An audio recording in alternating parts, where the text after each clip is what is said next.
Bonjour, voici la présentation.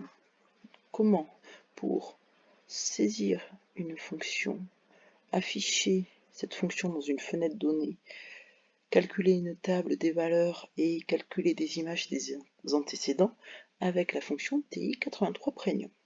Donc dans un premier temps, vous allez appuyer sur F de X.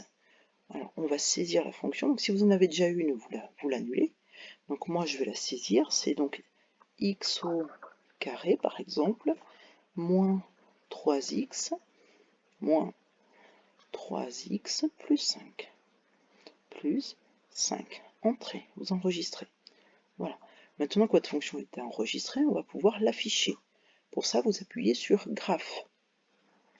Voilà, vous avez votre fonction, le graphique, la représentation graphique de votre fonction qui est dans une fenêtre. Ici, c'est moins 10, 10, moins 10, 10. On va apprendre à changer cette fenêtre.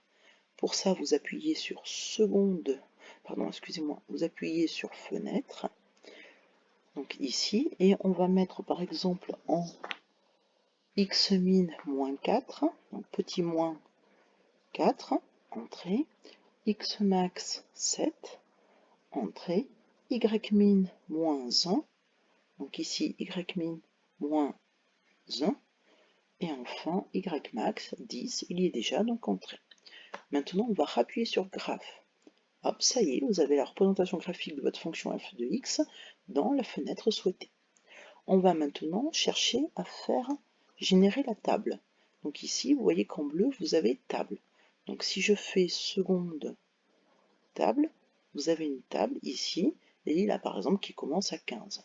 Je vais aller modifier les paramètres. Donc ici, je vais faire def table, seconde def table.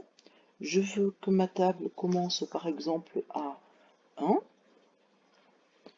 que le pas, alors ici par exemple il y a un pas de 0,5 déjà, je vais m'en mettre un autre, 0,01 comme on avait fait en classe, donc là maintenant je le modifie, 0,5, voilà, entrée, je vérifie que mes paramètres sont bons, début de table 1, pas de 0,5, petite remarque dans les TI, il n'y a pas de fin, donc je fais entrée. Et maintenant je vais faire afficher la table, pour ça j'appuie sur seconde table. Et ça y est, ma table commence à 1 et à un pas de 0,5 en 0,5. Petite remarque, les TI, si vous voulez, il n'y a pas de fin, donc tant que vous descendez, elle calcule en direct, elle vous fait vos propres calculs. Voilà. Maintenant, on va aller voir comment on calcule des images. Pour ceci, on va faire seconde calcul, petit 1, le curseur sur image, entrée, et là, on doit rentrer l'antécédent. Donc par exemple, ici, je veux l'image de 3. X égale à 3, entrée. Et donc, on a bien que l'image de 3, par la fonction f, c'est 5.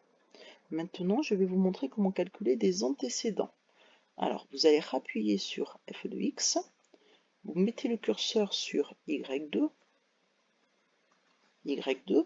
et on veut nous l'antécédent de 3, par exemple. Donc ici, je mets 3.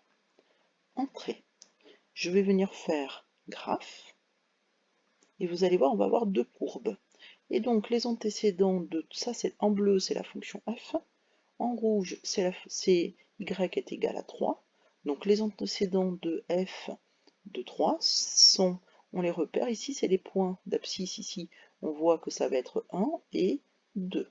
Comment les obtenir plus précisément?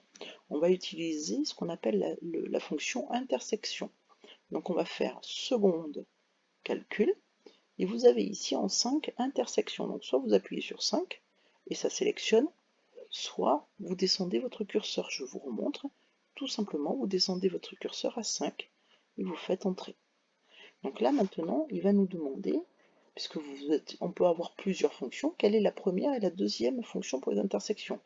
Est-ce que la première c'est la bleue? Oui. Est-ce que la deuxième c'est la rouge? Oui. Je rappelle qu'on peut gérer plein de fonctions. Donc voilà pourquoi il nous aide avec les codes couleurs. Maintenant, il va nous demander la valeur initiale. Donc si je veux cette première valeur, je vais mettre mon curseur juste avant, par exemple. Juste avant, voilà, je déplace mon curseur juste avant. Et pas besoin d'être précis. Et maintenant, je fais entrer. Hop, et je vois que l'intersection étant x égale à 1, y est égal à 3. Donc qu'est-ce que cela signifie? Que par la fonction f, l'antécédent de 3 c'est 1. Maintenant, si je veux l'autre, eh bien je recommence tout simplement. Je fais seconde, calcul, intersection. Et ce coup-ci, je vais me rapprocher de l'autre fonction. Donc première fonction, la bleue. Deuxième fonction, la rouge, donc toujours entrée. Et je vais aller mettre ma valeur initiale proche de l'autre point d'intersection. Donc ici, je me rapproche. Pas la peine d'être précis. Hop, entrée. Et qu'est-ce que je vois? C'est que l'antécédent de 3, un autre antécédent de 3 par la fonction f, c'est 2. Voilà. À vous maintenant.